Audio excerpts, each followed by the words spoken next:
शुरू करें। चलिए शुरू करते हैं।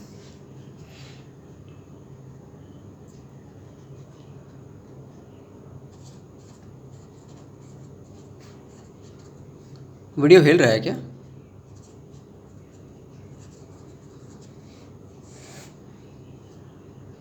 ये ठीक तो है।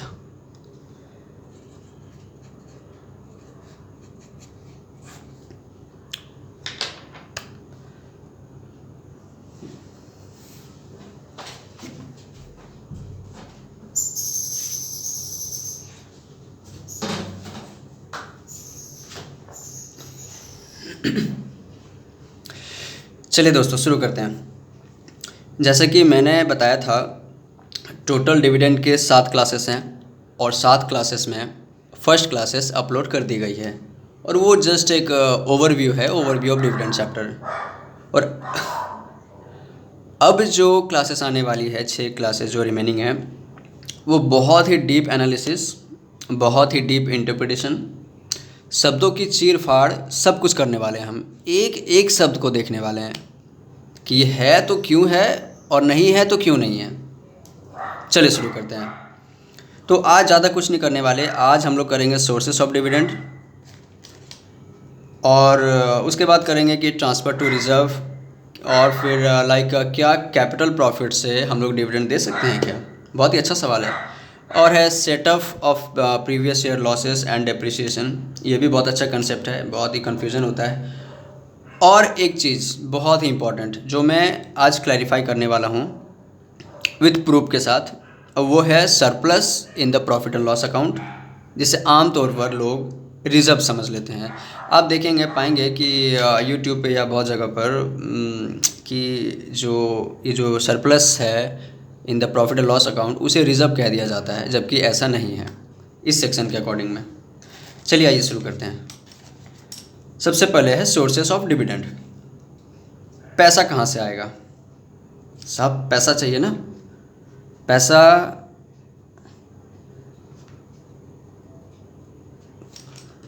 कहाँ से? अरे हिल क्यों रहा है यार?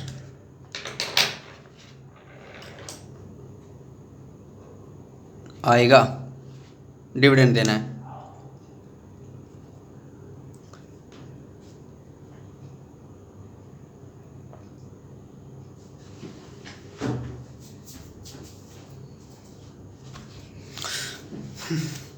हाँ, तो पैसा कहाँ से आएगा? ये है, ये चाहिए कंपनी को। कंपनी डिविडेंड को डिक्लेयर करना चाह रही है ना, कंपनी को चाहिए पैसा। कहाँ से आया पैसा? सेक्शन 123 सब सेक्शन 1 कहता है कि आप डिविडेंड दे सकते हैं। इतने सारे ऑप्शन हैं आपके पास, इतने सारे तरीके हैं आपके पास, सोर्सेस है। वो सोर्सेस नंबर 1 क्या है? वो सोर्स है आउट ऑफ द प्रॉफिट्स। अच्छा, प्रॉफिट से।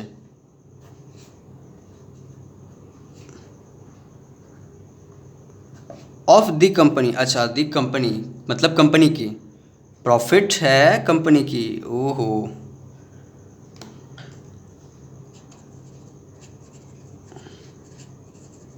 For that year. मतलब करेंट ईयर ना, उस ईयर की बात हो रही है कि जिस ईयर में आप डिविडेंड को देना चाह रहे हैं, उस ईयर की profit of the company, out of the profit of the company for that year.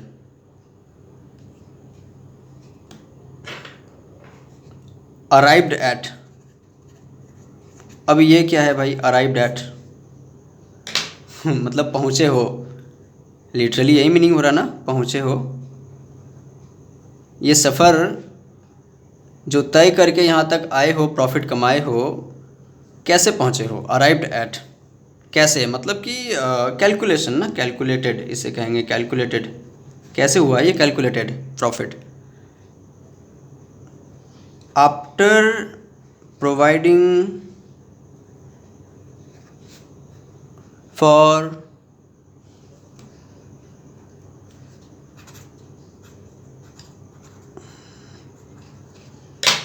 समझ गए होंगे डेप्रीशिएशन। जी हाँ,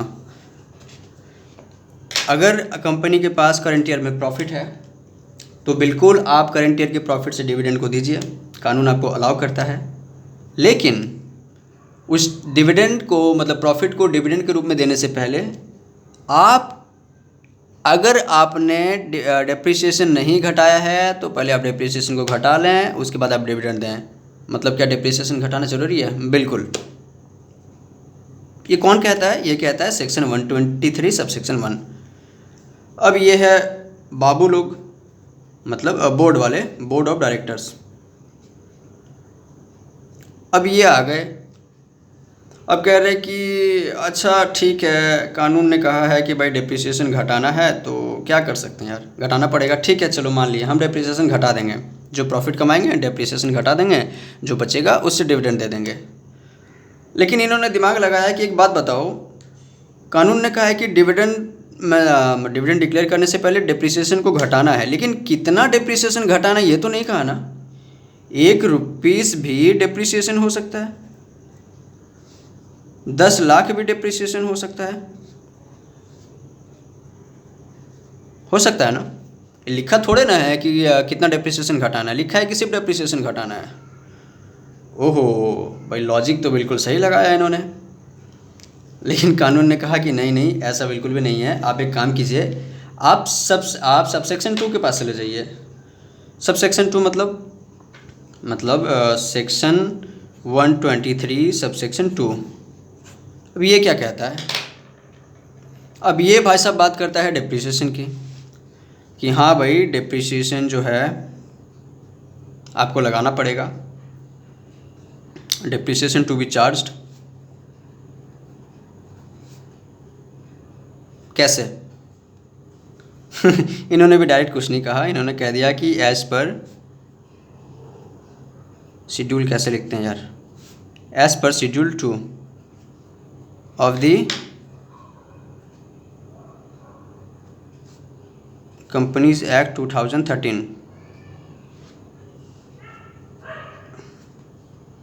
देखिए, सेक्शन 123 सबसेक्शन 1 कहता है कि करेंट ईयर के प्रॉफिट्स आपको डिविडेंड देना है, 2 बस डेप्रिसिएशन घटा दो। सिर्फ कहा है कि डेप्रिसिएशन घटा दो, और कहा है कि अगर डेप्रिसिएशन के बारे में जानना है तो सबसेक्शन 2 के पास चले जाओ, क्योंकि डेप्रिसिएशन एज पर सबसेक्शन 2 होना चाहिए, 123 सबसेक्शन 2। और सेक्शन 123 सबसेक्शन 2 कहता है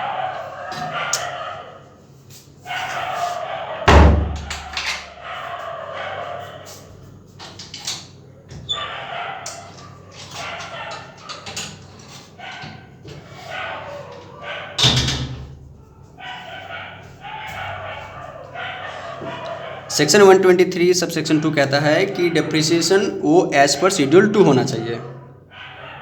डायरेक्टर्स बोल रहे हमें अभी भी समझ में नहीं आया। ठीक है, एज पर शेड्यूल 2, चलो फिर शेड्यूल 2 के पास। अब ये बोल रहे शेड्यूल 2 हम डेप्रिसिएशन चार्ज करना चाहते हैं। सेक्शन 123 सबसेक्शन 2 कहता है कि शेड्यूल 2 के पास है डेप्रिसिएशन, शेड्यूल 2 के अकॉर्डिंग डेप्रिसिएशन चार्ज करना है। तो तुम बताओ कि कैसा डेप्रिसिएशन चार्ज करना है, कितना डेप्रिसिएशन चार्ज करना है।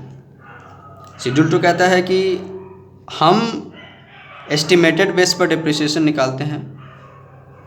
एस्टिमेटेड बेस्ड डेप्रिसिएशन, यहाँ एस्टिमेटेड बेस्ड डेप्रिसिएशन निकाला जाता है।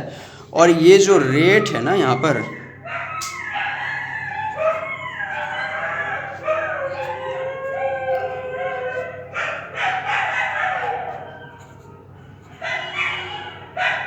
वीडियो दिख रहा है ना, ये मिनिमम रेट है।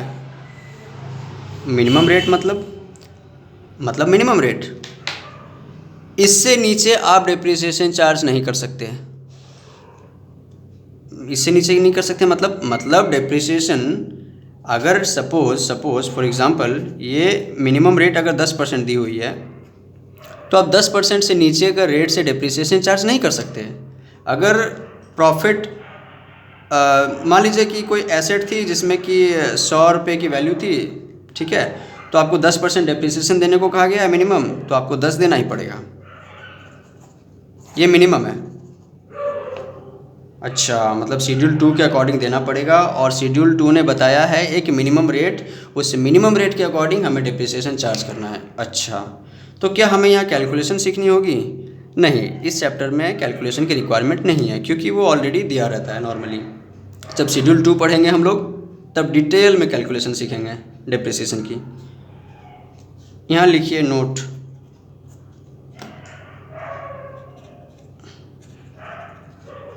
No bar on higher rate, मतलब ये अलाउड है।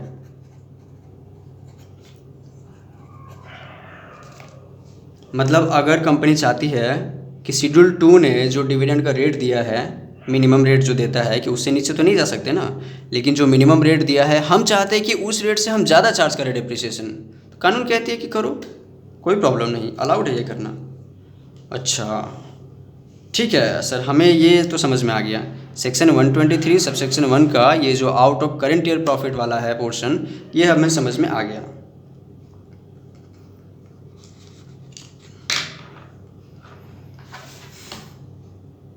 चलिए करते हैं पॉइंट नंबर 2। ए बी ऐसा कुछ नहीं है, 1 2 ए बी, ये बस याद रखिएगा section 123 sub section 1 sources of dividend है। अब है पॉइंट नंबर बी, ये हुआ करंट ईयर प्रॉफिट, ठीक है, ये करंट ईयर का है, लिख देता हूँ ना, current year profit.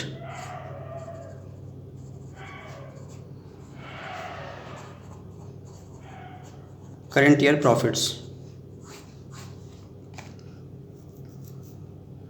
B, out of the profits of the company for any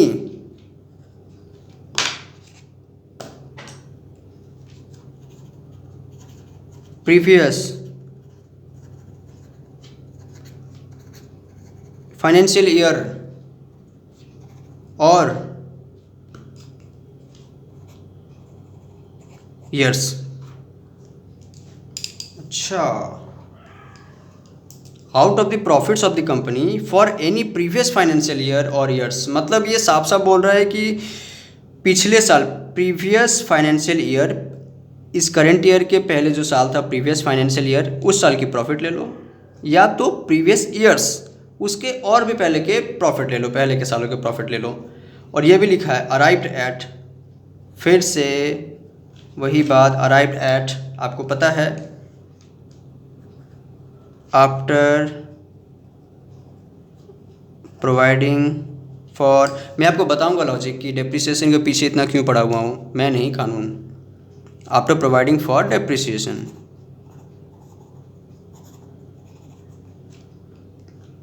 ठीक है। और एक सबसे मोस्ट इम्पॉर्टेंट बात,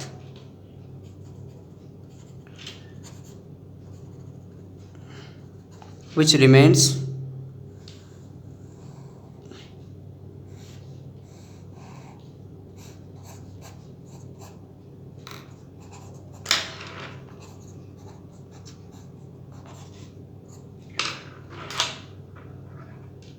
मैंने गलत लिख दिया क्या? अनडिस्ट्रीब्यूटेड, नहीं सही तो है, अनडिस्ट्रीब्यूटेड, ठीक है, जो अभी तक बांटा नहीं गया है। जो क्लासेस स्लो चल रही है क्या, मतलब मैं बहुत धीरे बोल रहा हूँ क्या?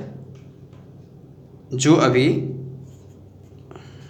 बांटा ना गया था, ना गया हो, रिमेन अनडिस्ट्रीब्यूटेड। देखिए यहीं पे क्लैरिफिकेशन की बात हो रही है। आपको ज़्यादातर वीडियोस में या बहुत सारी चीज़ों में, अच्छा बाकी सब छोड़ो, बस इतना जान लो कि ज़्यादातर लोग इसे रिजर्व मानते हैं। क्या ये यहाँ पे बहुत बहुत फोकस कीजिए यहाँ पर, ठीक है, बहुत फोकस कीजिए, क्या ये रिजर्व है? ये आपको क्लैरिटी कहीं नहीं मिलेगी पूरे यूट्यूब में, क्या ये रिजर्व है? क्योंकि लिखा है कि प्रीवियस ईयर्स के प्रॉफिट या प्रॉफिट्स। अच्छा, तो नॉर्मली लोग सोचते हैं कि प्रीवियस ईयर के प्रॉफिट हैं, तो प्रीवियस ईयर के प्रॉफिट कहाँ होते हैं? अरे वो तो रिजर्व में ट्रांसफ़र कर दिए जाते हैं ना, आपको भी ऐसा लग रहा होगा। ये ज़रूरी नहीं है, प्रॉफिट को रिजर्व में ट्रांसफ़र कर ही दिया जाए ऐसा ज़रूरी नहीं है। मान लीजिए कि 100 रुपये की प्रॉफिट हुई, 60 रुपये की ये प्रॉफिट है, 60 रुपये को रिजर्व में ट्रांसफ़र किया गया, एक्सपेंसेस किया गया 20 रुपये का, और जो 20 रुपये बच गया ये क्या है? अरे ये तो सरप्लस है ना, सरप्लस। आप एकदम इसे आज सेट कर लीजिए अपने सबकॉन्शियस माइंड में कि ये जो है ये रिजर्व नहीं है, ये बेसिकली क्या है, ये है surplus in profit and loss account. ये सरप्लस है दोस्तों, सरप्लस है ये रिजर्व नहीं है, ये रिजर्व नहीं है, ये सरप्लस है। इसे अभी तक डिस्ट्रीब्यूट नहीं किया गया है, ये बचा हुआ है अभी भी, ये सरप्लस है। ठीक है, इसे याद रखिएगा, ये सरप्लस है। ये बैलेंस शीट दिख रहा है ना, बैलेंस शीट, उसका जो हेड होता है ना सरप्लस, ये वहाँ दिखता है, वहाँ दिखता है।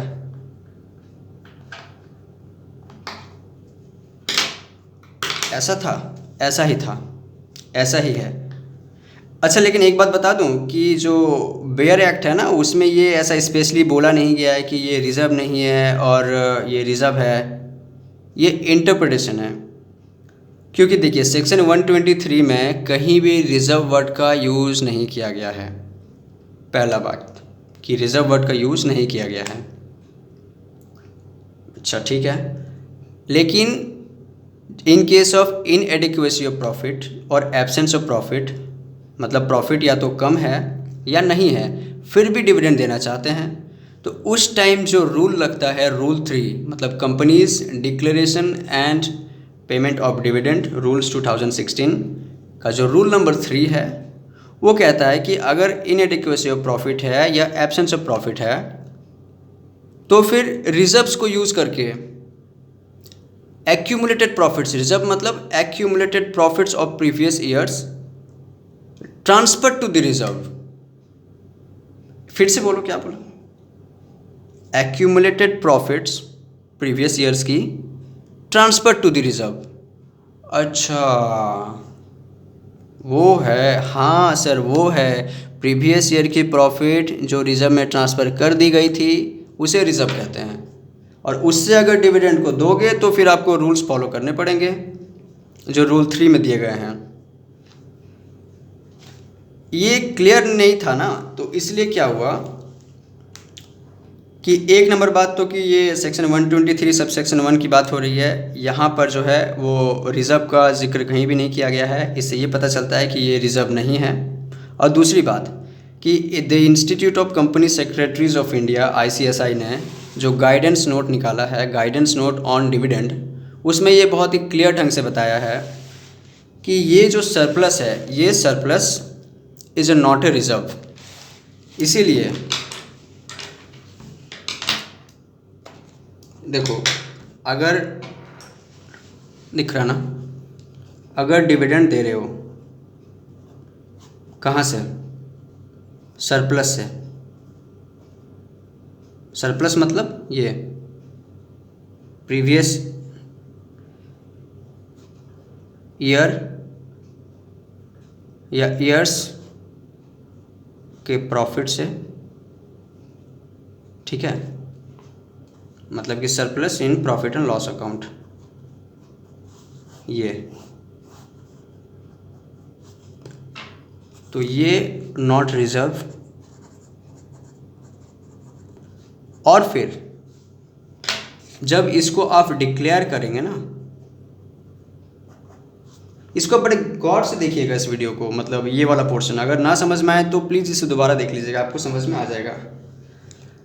गाइडेंस नोट में ये लिखा हुआ है कि अगर कंपनी ने इस सरप्लस से डिक्लेयर किया है डिविडेंड, तो फिर विल नॉट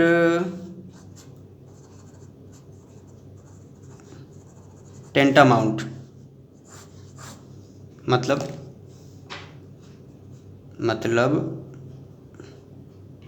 बराबर या समान, इसका मतलब होता है नहीं होगा टू डिक्लेरेशन ऑफ डिविडेंड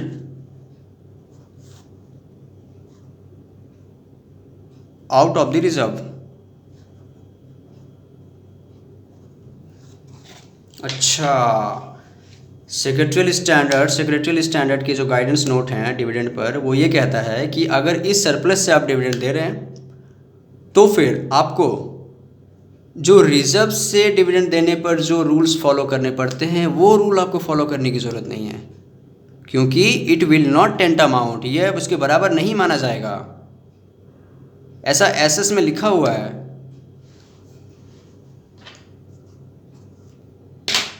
ठीक है, तो declaration of dividend out of the reserve, और इसके लिए जो होता है रूल 3 ऑफ, चलिए लिख देते हैं, कंपनीज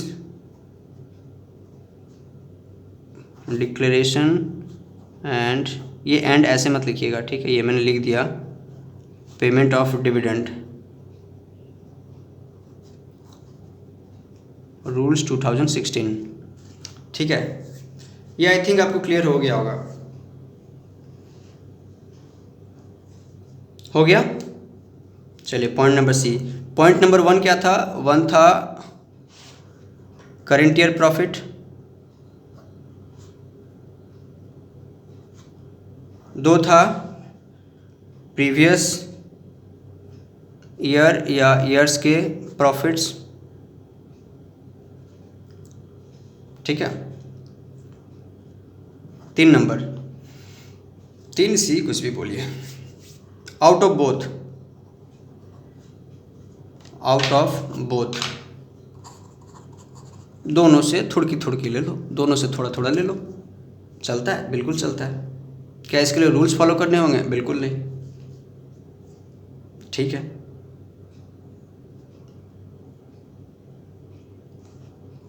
एक और है दोस्तों, अभी ख़त्म नहीं हुआ है। एक होता है ना कि money given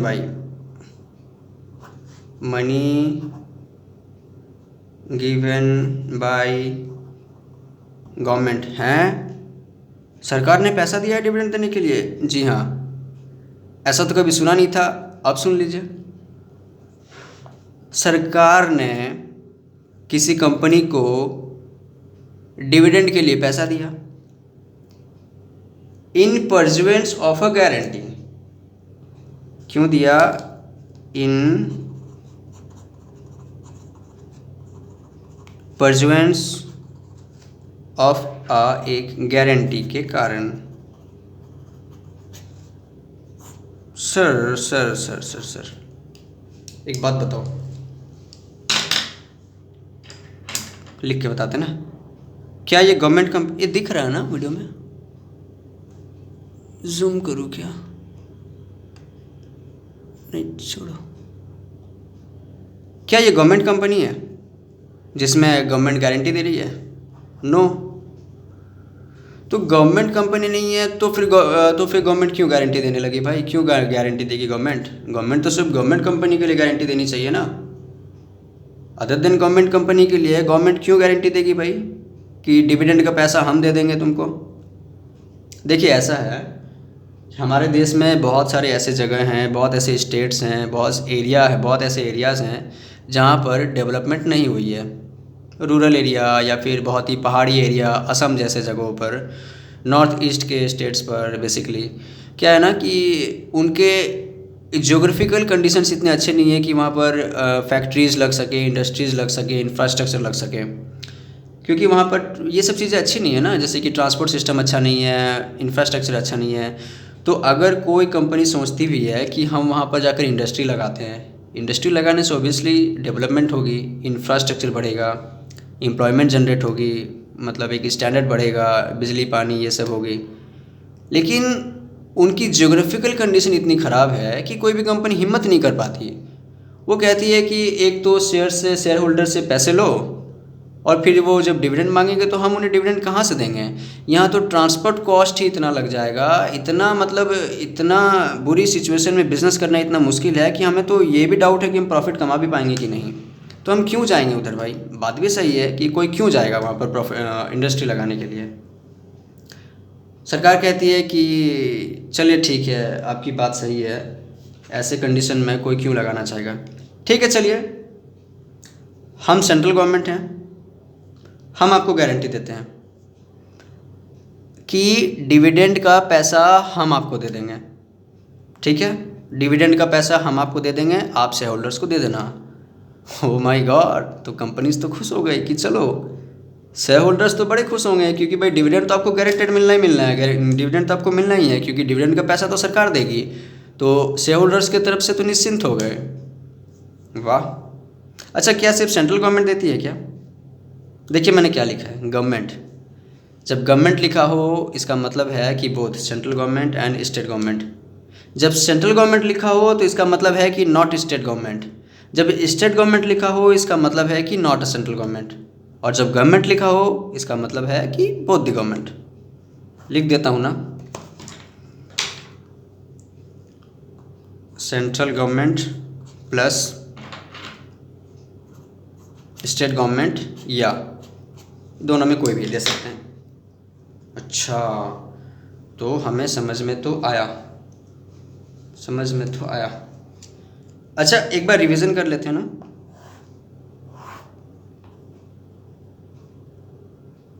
revision, section 123 sub section 1, ये क्या था, ये था source of capital, sources of dividend.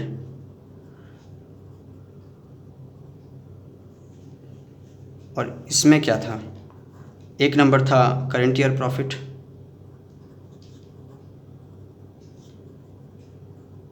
Current year profits. 2 था प्रीवियस ईयर या ईयर्स के प्रॉफिट्स जो कि अनडिस्ट्रीब्यूटेड हैं, अनडिस्ट्रीब्यूटेड है।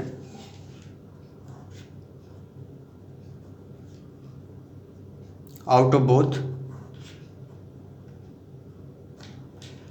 दिख रहा है ना, money provided by central government और स्टेट गवर्नमेंट। और यहाँ पर ये ऐसे करके लिख लीजिए ताकि आपको डेप्रिसिएशन वाला पॉइंट बिल्कुल याद रहे। Depreciation, depreciation. क्या आपको ये समझ में आ रहा है। अगर आपको ये समझ में आ रहा है, इसे और भी थोड़ा क्लियर कर लेते हैं ना कि ये है credit balance in profit and loss account.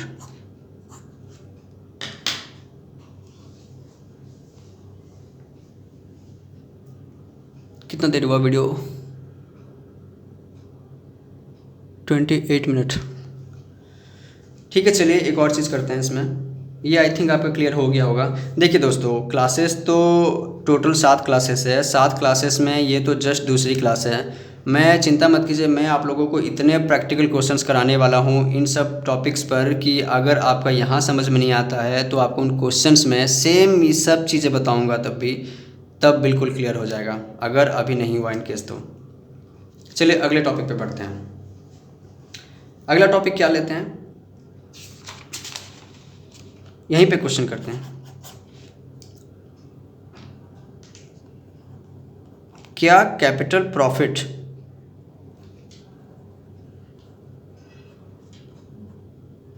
से डिविडेंड दिया, मेरे हिंदी पे मत जाइए, क्या कैपिटल प्रॉफिट से डिविडेंड दिया जा सकता है। क्या आपका जवाब ना है। अगर आपका जवाब ना है तो एक्चुअली में जवाब आपका ना है मतलब कि ना है। आंसर है यस, अलाउ है, अलाउड है। कैपिटल प्रॉफिट से आप डिविडेंड को दे सकते हैं, लेकिन इसकी कुछ शर्तें हैं। नहीं दिख रहा है क्या? वो कंडीशंस है ना कि ये जो कैपिटल प्रॉफिट है वो ग्रीन पेन का है,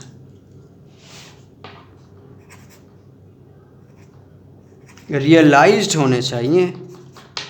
रियलाइज्ड होने चाहिए मतलब कि कैश प्रॉफिट कह सकते हैं आप उसे। आपने फिक्स्ड एसेट्स को बेच दिया 100 रुपये में, ठीक है, तो आप इसे दे सकते हैं। मतलब आपने इसे बेचा और बेचने के बाद आपको मान लीजिए कि इसकी जो कॉस्ट आ रही थी सब मिला के वो आई 80 रुपये, तो आपको प्रॉफिट हुए 20 रुपये के, ये हो गए कैपिटल प्रॉफिट। आप इससे डिविडेंड दे सकते हैं क्योंकि ये रियलाइज हो चुकी है।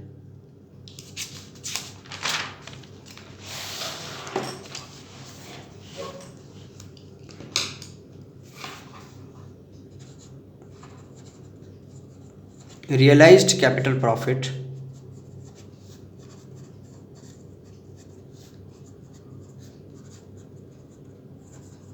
से डिविडेंड अलाउड है। जब इसके प्रैक्टिकल सम्स करेंगे तो देखिएगा मज़ा आएगा। लेकिन इसमें कुछ नोट कर लीजिए कि अगर वो अनरियलाइज्ड प्रॉफिट है,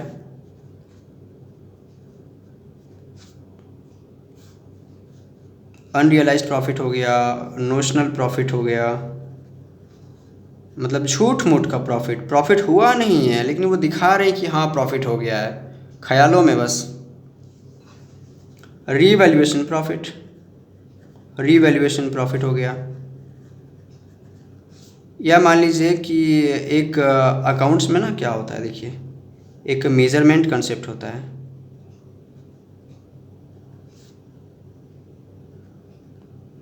और इस कंसेप्ट में क्या होता है कि जो एसेट्स होते हैं और जो लाइबिलिटीज़ होते हैं इन्हें फेयर वैल्यू पे लाया जाता है, और फेयर वैल्यू पे लाने के कारण कभी कभी प्रॉफिट हो जाता है नॉर्मली। तो फेयर वैल्यू पे लाने के कारण अगर प्रॉफिट हुआ, एक्चुअल में प्रॉफिट नहीं हो रहा है, आप इसके वैल्यू को फेयर वैल्यू पे ले जा रहे हैं, उसके चलते आपको ये प्रॉफिट दिख रहा है कि एसेट की वैल्यू बढ़ गई और लाइबिलिटी की वैल्यू कम गई, या फिर एसेट की वैल्यू जितनी बढ़ी है लाइबिलिटी की वैल्यू उतनी नहीं बढ़ी है, तो आपको प्रॉफिट दिखेगा। तो वो भी प्रॉफिट रियलाइज्ड प्रॉफिट नहीं है, आप उससे भी नहीं दे सकते, ठीक है। रीवैल्यूएशन प्रॉफिट, जैसे कि आपकी जो फर्नीचर थी वो थी 10 लाख रुपए की, ठीक है, आपने इसे रीवैल्यू किया ₹12 लाख पर कि भाई हमारे जो फर्नीचर है उसकी वैल्यू 12 लाख रुपए आज के डेट में है, ख्यालों में ही, ख्याली पुलाव। और देखिए क्या हुआ, अरे हमारे तो रीवैल्यूएशन प्रॉफिट हो गए जी, रीवैल्यूएशन करने पर प्रॉफिट हो गए। कितने हो गए revaluation profit? 2 lakh. Oh my God, 2 lakh के प्रॉफिट हो गए, चलो डिविडेंड देते हैं, चलो 2 लाख के प्रॉफिट कमा लिए हमने, आ गए। ऐसा नहीं कर सकते, ठीक है ना। कैपिटल प्रॉफिट से दे सकते हो, बस वो रियलाइज्ड होने चाहिए, ठीक है। आई होप आपको क्लियर हुआ होगा। चलिए नेक्स्ट टॉपिक पे चलते हैं,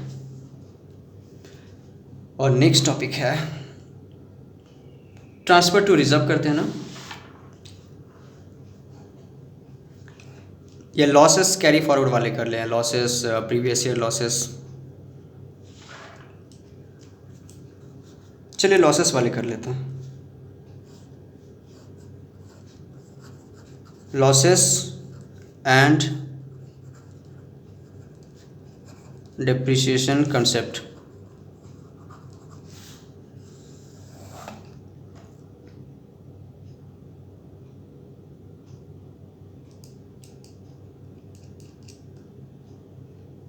देखिए लिखा है कि बिफोर डिक्लेरेशन ऑफ डिविडेंड, ऐसा बोलता है, बिफोर मतलब ये काम आपको पहले करना पड़ेगा। अच्छा, बिफोर पेमेंट की बिफोर डिक्लेरेशन, अरे डिक्लेरेशन की बात हो रही है भाई, पेमेंट कहाँ चले गए तुम? Before declaration of dividend. Sir before payment भी तो हो सकता है। अरे तुम डिक्लेयर ही नहीं कर सकते डिविडेंड को अगर तुमने ये काम नहीं किया तो। प्रीवियस ईयर लॉसेस जो और डेप्रिसिएशन जो पहले सेट ऑफ नहीं हुए थे उन्हें अब तुम्हें सेट ऑफ करनी पड़ेगी। जो कैरी फॉरवर्ड है ना, पहले के लॉसेस और डेप्रिसिएशन जो एब्जॉर्ब नहीं हो पाए उन्हें, चले करते हैं। बिफोर डिक्लेरेशन ऑफ डिविडेंड जो कैरीड फॉरवर्ड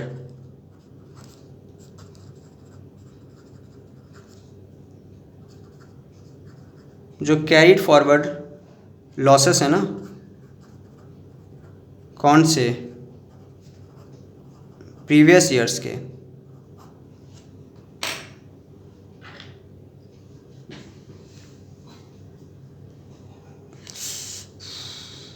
जो कैरी फॉरवर्ड लॉसेस हैं प्रीवियस ईयर्स के, या फिर अगर जो डेप्रिसिएशन है।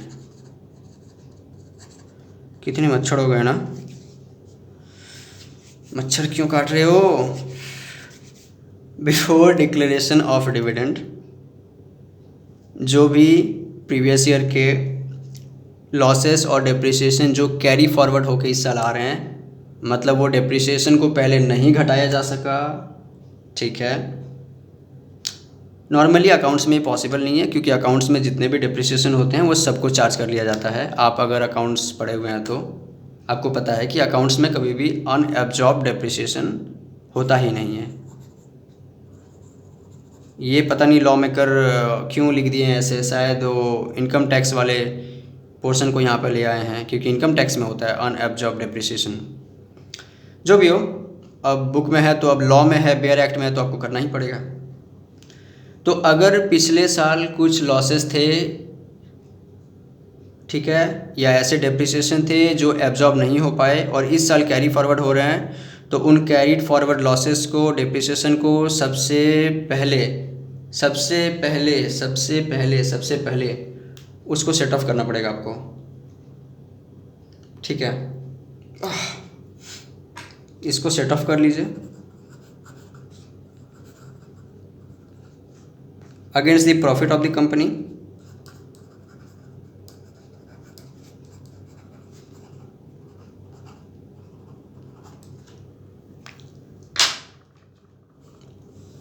आप क्या करेंगे, इन लॉसेस को, कहाँ गया लॉसेस, इन लॉसेस को, वो कैरी फॉरवर्ड होने चाहिए, याद रखिएगा, CF है ये, कैरीड फॉरवर्ड लॉसेस, और अनएब्जॉर्ब डेप्रिसिएशन को आप सेट ऑफ कर लीजिए against the profit of the company of current year की, ठीक है ना। ये करेंट ईयर की बात हो रही है।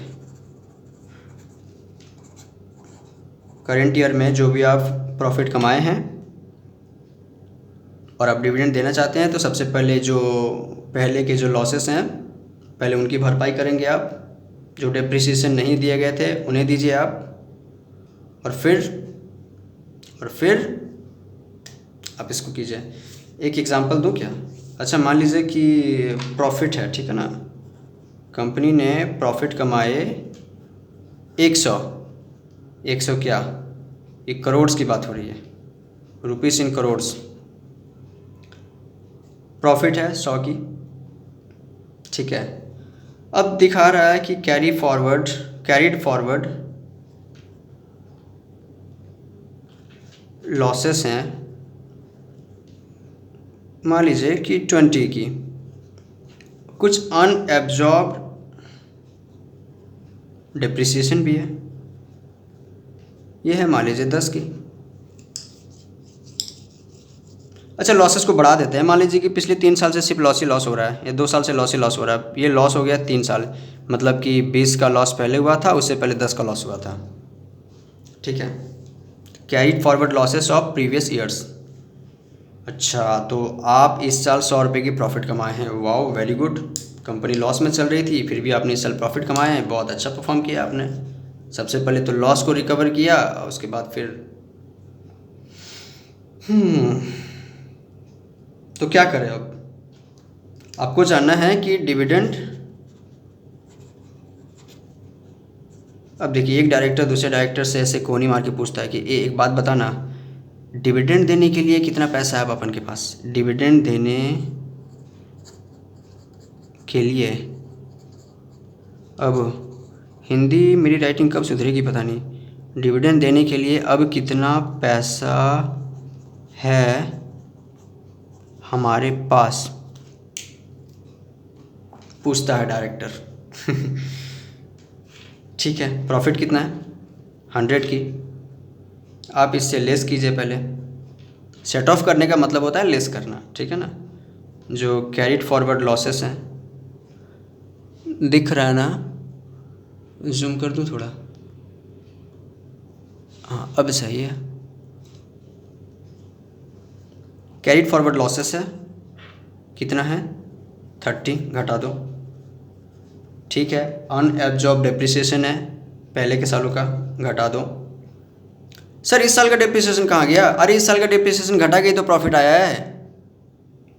नहीं ना, आपने कहा था कि करंट ईयर में डेप्रिसिएशन तो घटाना पड़ेगा। अरे बाबा प्रॉफिट कहाँ से आया, कहाँ से आया प्रॉफिट?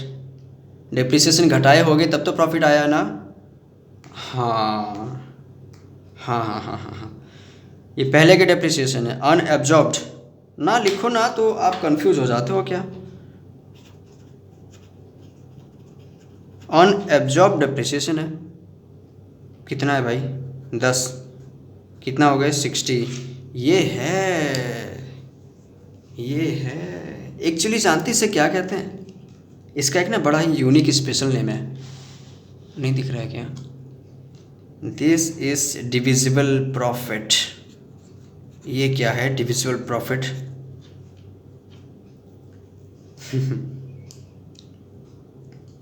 हो गया कंसेप्ट लॉसेस एंड डेप्रिसिएशन का। चलिए आगे चलते हैं। कितने देर हो गए?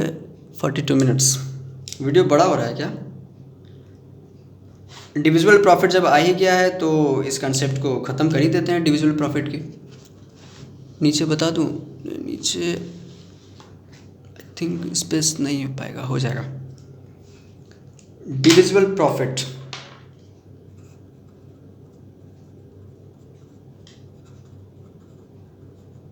डिविजिबल प्रॉफिट मतलब क्या होता है? ये है प्रॉफिट, अच्छा, और पोर्शन ऑफ प्रॉफिट, ये क्या बोल रहे हो? पोर्शन ऑफ प्रॉफिट मतलब प्रॉफिट का वो भाग।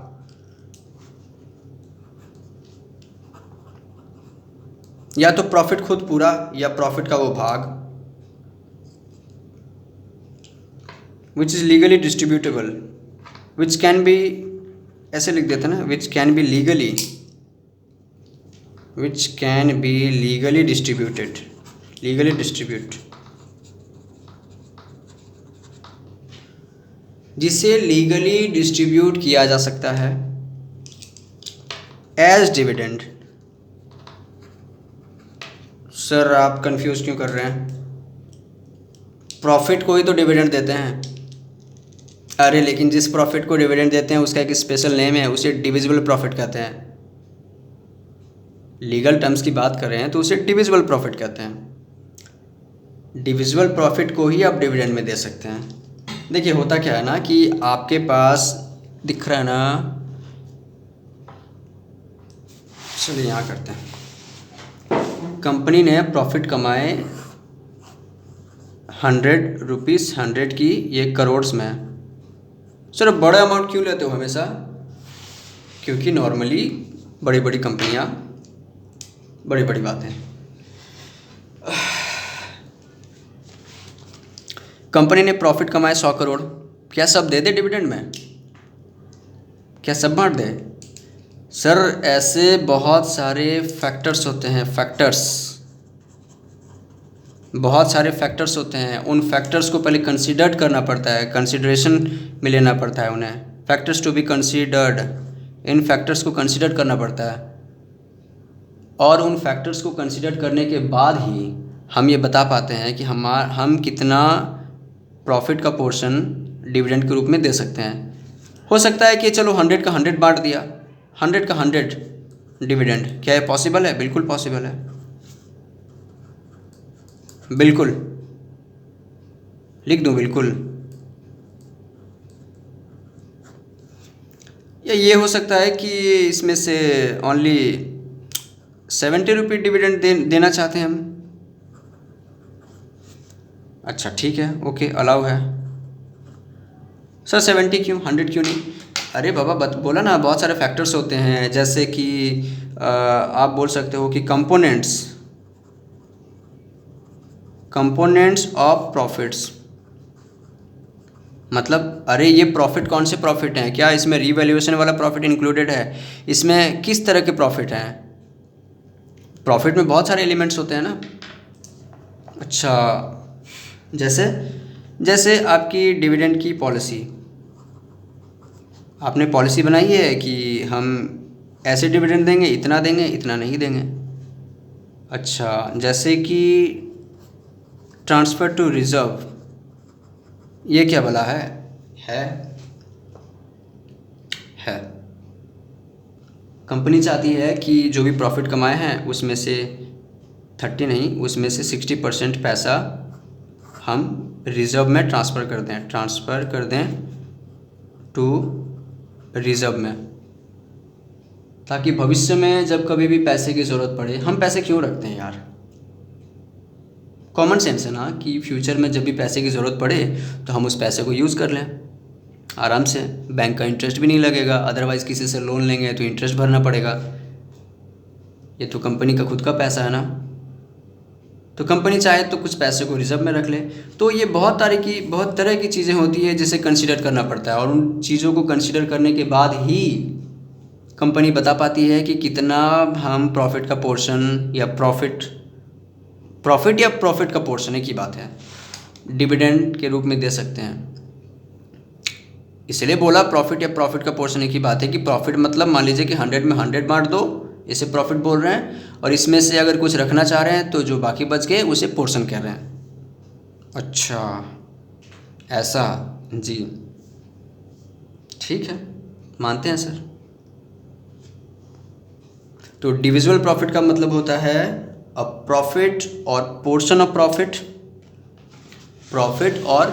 Profit which can be legally distributed as dividend, उसे डिविजिबल प्रॉफिट कहेंगे, और डिविजिबल प्रॉफिट ही डिविडेंड के रूप में बांटी जाती है। ये बात याद रखिएगा।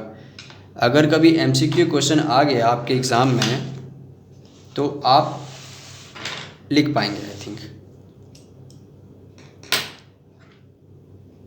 48 मिनट्स, चलिए 1 घंटे में कुछ बाकी है, एक और टॉपिक कर लेते हैं, ट्रांसफ़र टू रिजर्व कर लेते हैं।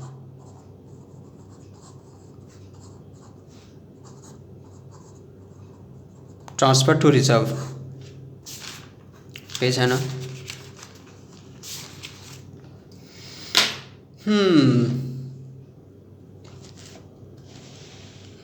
দেখা যাচ্ছে, देखा तो যাচ্ছে। सर आप बंगाली बोल रहे हो? जी सर बंगाली बोल रहा हूँ।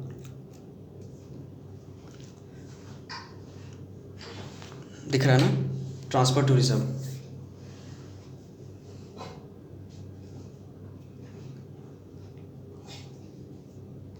पहले कानून लिख दूँ कि पहले कहानी बताऊँ? मतलब वो थोड़ी होती है ना, थोड़ी कहानी में। अच्छा चलो लिख देते हैं। फर्स्ट प्रोविजो,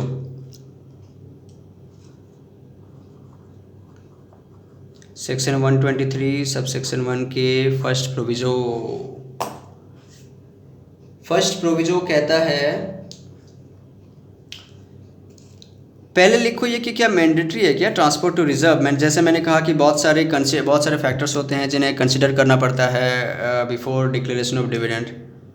तो क्या transfer to reserve one of the factors था? क्या ये मैंडेटरी है?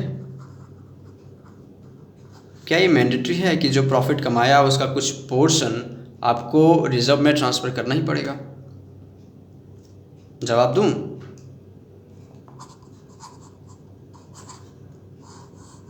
अ बिग नो।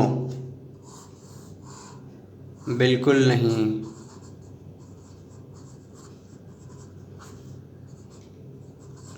मतलब इससे पहले जो कंपनीज एक्ट थी, कंपनीज एक्ट 1956, उसमें ये लोचा था। ये था 1956। इससे पहले की जो कंपनीज एक्ट थी ना, कंपनीज एक्ट 1956, इसमें था कि आपको डिविडेंड को डिक्लेयर करने से पहले, डिस्ट्रीब्यूट करने से पहले, आपको प्रॉफिट का एक सर्टेन पोर्शन, कुछ ऐसे, मुझे अब एग्जैक्ट याद नहीं आ रहा है, कुछ ऐसे 25-30% ऐसा कुछ था, उससे आपको ट्रांसफ़र कर देना पड़ता था रिजर्व में। ये था मैंडेटरी। ओहो, मतलब कि प्रॉफिट में सारा प्रॉफिट हम रिजर्व में ट्रांसफ़र, मतलब सारा प्रॉफिट क्या हम डिविडेंड में दे सकते थे? बिल्कुल भी नहीं। पहले के एक्ट में क्या था कि आपने जो भी प्रॉफिट कमाया है उसका एक सर्टेन परसेंटेज, जो भी 25-30% था, उसे आपको रिजर्व में पहले ट्रांसफ़र करना पड़ेगा, और जो बच जाता है ना, जो बच गया उसे आप डिविडेंड के तौर पे दे सकते थे।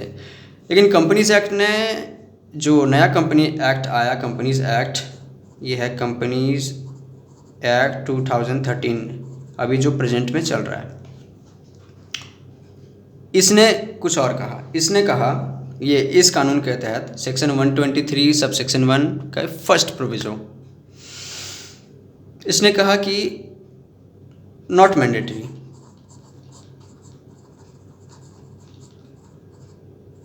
Not mandatory, not mandatory for a company, एक कंपनी के लिए मैंडेटरी नहीं है। क्या मैंडेटरी नहीं है सर? टू ट्रांसफ़र करना। ए ग्रीन पेन का है,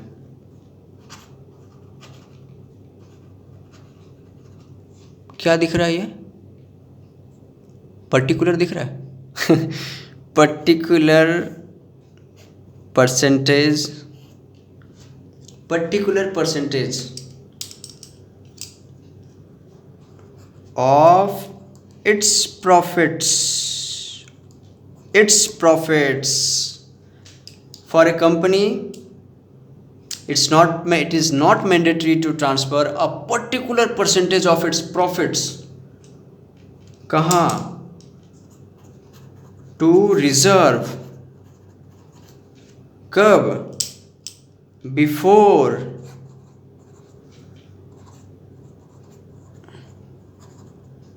declaration of any sir, any dividend क्यों लिखा है? अरे डिविडेंड दो तरह के होते हैं, बताऊंगा आने वाले क्लासेस में। एक होते हैं ना फाइनल डिविडेंड, होते हैं जो एनुअल जनरल मीटिंग में बेसिकली नॉर्मली होते हैं डिक्लेयर, और एक होते हैं ना इंटरिम डिविडेंड, ये एजीएम से पहले कभी भी हो सकता है। ठीक है, बेसिकली 2 एजीएम के बीच में होता है, बताऊंगा बाद में। हाँ, तो मैं बता रहा था कि ट्रांसफ़र टू रिजर्व मैंडेटरी बिल्कुल भी नहीं है।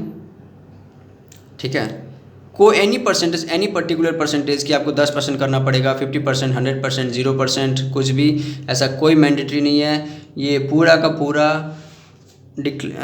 पूरा कंपनी के ऊपर है। Before declaration of any dividend in any financial year. ठीक है, ये समझ में आया? नहीं आया ना? देखिए अब आएगा। एक क्वेश्चन करते हैं ना, तब समझ में आ जाएगा।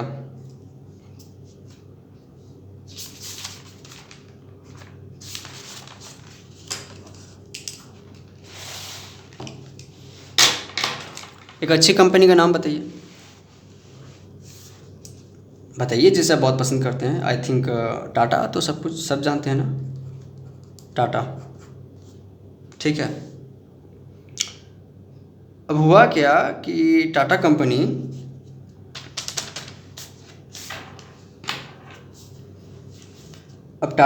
कह रही है कि भाई हमने जो प्रॉफिट कमाए हैं उसका हम 30% ट्रांसफ़र करना चाहते हैं, ट्रांसफ़र टू रिज़र्व। ठीक है, ट्रांसफ़र टू रिज़र्व ये कंपनी ने प्रपोज़ किया है, या इंटेंड मतलब चाहती है। 30% ट्रांसफ़र टू रिज़र्व। ठीक है, क्या वो ऐसा कर सकती है क्या? सवाल है। एक और सवाल है, इसने जो भी प्रॉफिट कमाए थे, अब ये कह रही है कि भाई हम 0% मतलब कि नो ट्रांसफ़र टू रिज़र्व, हम रिज़र्व में कुछ भी ट्रांसफ़र नहीं करेंगे। जाओ, क्या कंपनी ऐसा कर सकती है क्या? प्रॉफिट कमाया, कहा कि चलो हम 80% ट्रांसफ़र करना चाहते हैं, 80% ट्रांसफ़र करना चाहते हैं रिज़र्व में। क्या ऐसा कर सकते हैं क्या? अब देखिए, ये थे, ये कौन है आपको पता है? ये थोड़े रंग बिरंगे लोग, दूसरा कलर नहीं है, मज़ा आ जाता नहीं रंग बिरंगे लोगों को बनाकर, ज़िंदगी रंगीन होनी चाहिए यार। ये हैं शेयर होल्डर्स, मतलब कि मेंबर्स, मालिक, सरताज, और कुछ नाम दूँ? हुजूर, और कुछ नाम दूँ? अब कंपनी ये कह रही है कि देखिए हमने प्रॉफिट कमाए हैं 1000 करोड़, और ये करोड़्स में है। ठीक है, ये करोड़्स में है। और टाटा कंपनी कह रही है कि हमने 1000 करोड़ प्रॉफिट कमाए हैं और हम 30% रिजर्व में ट्रांसफ़र करना चाहते हैं। फिर कहती है, दूसरे मतलब अलग अलग सालों की बात हो रही है, फिर कंपनी कहती है कि हमने प्रॉफिट कमाया है इतना, लेकिन हम 1 रुपया भी रिजर्व में ट्रांसफ़र नहीं करना चाहते हैं। ठीक, फिर कंपनी ने प्रॉफिट कमाया और कंपनी कह रही है कि हम 80% 90% ट्रांसफ़र करना चाहते हैं रिजर्व में। क्या ऐसा कर सकते हैं क्या? अब ये जो छोटा वाला शेयर होल्डर था ना, अब ये ऐसे ऐसे कोहनी मार रहा है, ऐसे बोला रुक मैं बताता हूँ। अब ये यहाँ से ऐसे चिल्लाया और चिल्ला के बोला ये है बोर्ड। कैसे बनता है बोर्ड? ऐसे ही बनता है ना, जिसमें ऐसे ये बोर्ड के थोड़े बाबू मतलब वो बोर्ड वाले बाबू लोग बैठे रहते हैं। ये चिल्ला के बोलता है कि देख board of directors of Tata company, देख हम जानते हैं, इतना हम जानते हैं। अब ये बगल वाला कोहनी मार के पूछता है क्या जानता है बे? वो बोलता है कि देख हम जानते हैं कि कंपनीज एक्ट 2013 ने, वो सोच रहा है बाकी लोग तो इतना पढ़ा कब है। ये कह रहा है कि देख हम जानते हैं कि कंपनीज एक्ट 2013 ने तुझे ये पावर दे रखी है, कंपनीज एक्ट 2013 ने तुझे ये पावर दे रखी है कि तू चाहे तो रिजर्व में ट्रांसफ़र कर और ना चाहे तो रिजर्व में ट्रांसफ़र ना कर। अब बगल वाला बोला कि क्या बोला रे, मतलब नहीं समझ में आया। वो फिर से बोलता है कि देखो कंपनीज एक्ट ने कंपनी को पावर दे रखा है, कंपनी को चलाता कौन है? Board of directors. और कंपनी को सेक्शन 123 सब सेक्शन 1 के फर्स्ट प्रोविजन में, देखिए कानून में पावर देना बहुत ज़रूरी है। अगर कानून में प्रोविज़न मतलब पावर ना दे, प्रोविज़न के अकॉर्डिंग पावर ना देना, तो फिर गड़बड़ हो जाएगा, कोई नहीं मानेगा, फिर बिल्कुल भी नहीं मानेगा।